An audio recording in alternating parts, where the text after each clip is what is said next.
வணக்கம் ஃப்ரெண்ட்ஸ், எல்லாரும் நல்லா இருக்கீங்களா? இன்றைக்கி நம்ம வீடியோவில் பீஃப் கறி குழம்பு எப்படி வைக்கிறதுன்னு பார்க்க போகிறோம். நம்ம வீடியோக்குள்ளே போகிறதுக்கு முன்னாடி நம்ம சேனலை சப்ஸ்கிரைப் பண்ணாதவங்க சப்ஸ்கிரைப் பண்ணிவிடுங்க. அப்படியே பக்கத்தில் இருக்கிற பெல் ஐக்கானை அழுத்திடுங்க. இப்போ வாங்க நம்ம வீடியோக்குள்ளே போயிடலாம். நான் குக்கர் எடுத்துருக்கேன். குக்கரில் கொஞ்சமாக தான் எண்ணெய் சேர்த்துக்க போகிறேன். ஏன்னா பீஃபில் நிறைய கொழுப்பு இருக்கும், அதனால எண்ணெய் கொஞ்சமாகவே சேர்த்துக்கிறேன். இப்போ எண்ணெய் காஞ்சதும் சோம்பு போட்டுக்கிறேன்.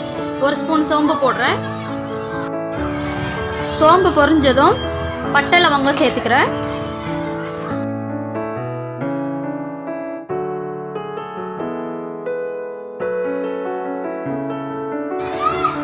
அடுத்தது 3 மீடியம் சைஸ் வெங்காயம் பொடியாக நறுக்கி வச்சுருக்கேன், அதை சேர்த்துக்கிறேன். சேர்த்துட்டு வதக்கிக்கலாம்.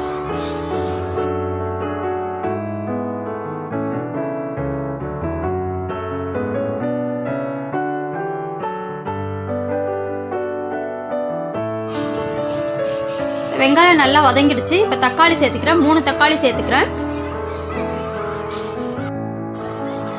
தக்காளியும் வெங்காயமும் கொஞ்சம் அதிகமாக சேர்த்துட்டோம்னாக்கா குழம்பு கொஞ்சம் அதிகமாக வரும்.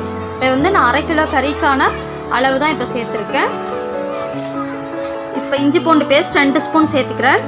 சேர்த்துட்டு நல்லா கலரி விட்டுக்கலாம்.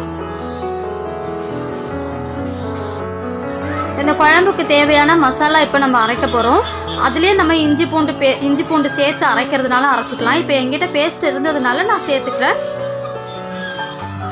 இப்போ நம்ம குழம்புக்கு உண்டான மசாலாவை ரெடி பண்ணிக்கலாம். இப்போ ஒரு சின்ன மிக்ஸி ஜார் எடுத்துருக்கேன். இதில் 2 ஸ்பூன் மிளகு சேர்த்துக்கிறேன். சீரகம் 2 ஸ்பூன் சேர்த்துக்கிறேன். இப்போ இதை அரைப்படுறதுக்காக ஒரு தக்காளி ஒரு வெங்காயம் வச்சுருக்கேன். இதை சேர்த்து அரைச்சோம்னாக்கா நல்லா பேஸ்ட்டாக அரைஞ்சிரும், இல்லைன்னா அடியிலேயே போய் மசாலா தங்கிடும்.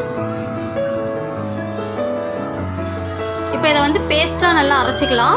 இப்போ நான் மொத்தமாக 4 வெங்காயம் 4 தக்காளி சேர்த்துருக்கேன். அப்போ தான் குழம்பு கொஞ்சம் அதிகமாக வரும்.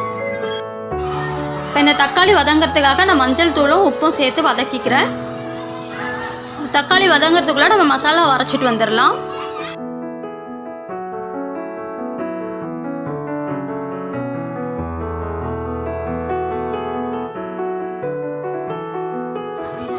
தக்காளி இப்போ நல்லா வதங்கியிருக்கு. இப்போ அரைச்சி வச்ச மசாலாவை இதில் சேர்த்துக்கலாம்.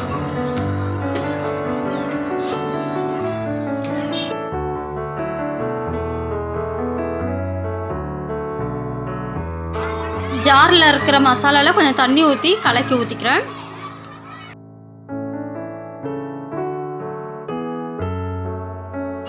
இப்போ இந்த மசாலாவோட பச்சை வாசனை போகிற வரைக்கும் நல்லா வதக்கிக்கணும்.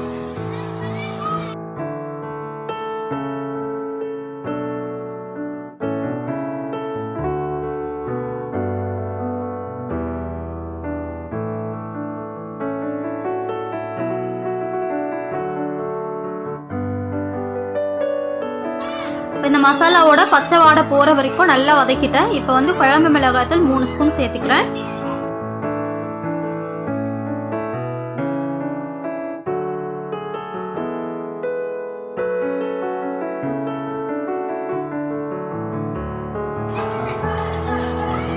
இப்போ இதை நல்லா வதக்கிக்கலாம். தேவைப்பட்டால் இதில் கொஞ்சம் தண்ணி ஊற்றி வதக்கிக்கலாம்.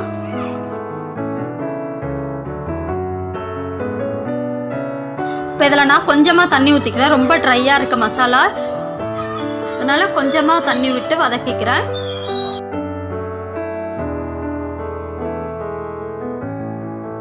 இப்போ நான் கறி 1/2 கிலோ எடுத்திருக்கேன். இது நல்லா கட் பண்ணிவிட்டு க்ளீன் பண்ணி வச்சுருக்கேன். இப்போ இதை நம்ம சேர்த்துக்கலாம். நல்லா தண்ணியெல்லாம் இருத்துட்டு சேர்த்துக்கோங்க. இப்போ இதை நல்லா கலரி விட்டுக்கலாம். ஏற்கனவே நம்ம உப்பு போட்டிருக்கோம், தக்காளி வதக்கும் போது உப்பு கொஞ்சம் போட்டிருக்கோம்.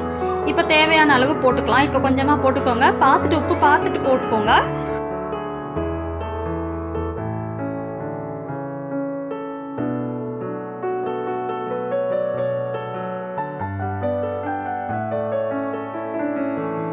இப்போ இந்த குழம்புக்கு தேவையான தண்ணி சேர்த்துக்கிறேன்.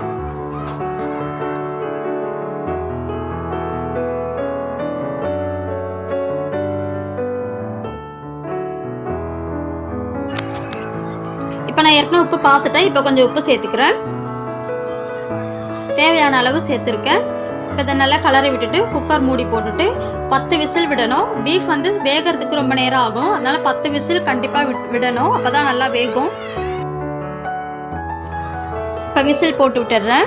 இது வந்து 10 விசில் விடுற வரைக்கும் நம்ம வெயிட் பண்ணலாம். இப்போ 10 விசில் முடிஞ்சிருச்சு. இப்போ ஆவி அடங்கிறதுக்காக வச்சுருக்கேன். பாருங்கள், ஆவி அடங்கிடுச்சு. இப்போ வந்து மூடி ஓப்பன் பண்ணிக்கலாம்.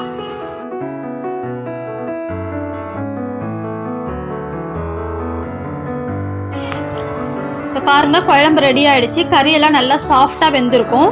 10 விசில் விட்டால் தான் நல்லா வேகும் கறி.